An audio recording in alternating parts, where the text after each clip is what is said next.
you have ideas, and the next thing of the ideas, of course, the implementations, and you need people to implement it. So to start with, you need groups of politicians yang ada sebelah sini, ramai ni ada yang Muhammad, for them to understand and bring it forward to the government and to be processed and to be implemented by the government or the power of any government. So orang politik pun nak kena faham tentang ekonomi, walaupun kita tidak in the economy per se.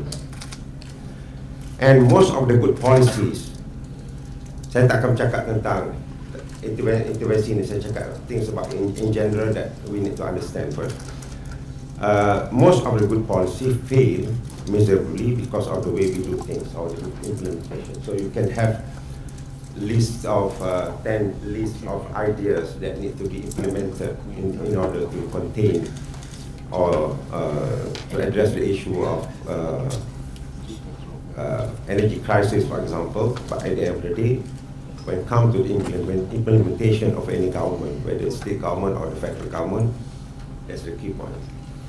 Dasar bagus, tapi akhirnya bila implementation itu tak berjalan dengan sepatutnya, maka dia akan fail. That's number one.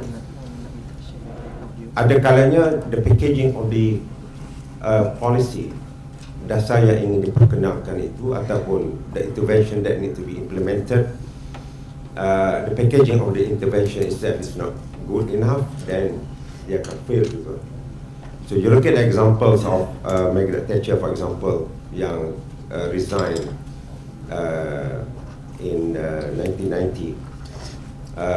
Ada pelbagai sebab, and one of the famous case for Margaret Thatcher, walaupun Margaret Thatcher membawa Britain lawan Argentina, jaya mengekalkan Falkland, dilihat sebagai wira dan sebagainya, tetapi dia kalah. Dia antara sebab, semua kita sedia maklum kenapa dia terpaksa resign dan berlaku revolt dalam parti dia, adalah kerana she introduced poll tax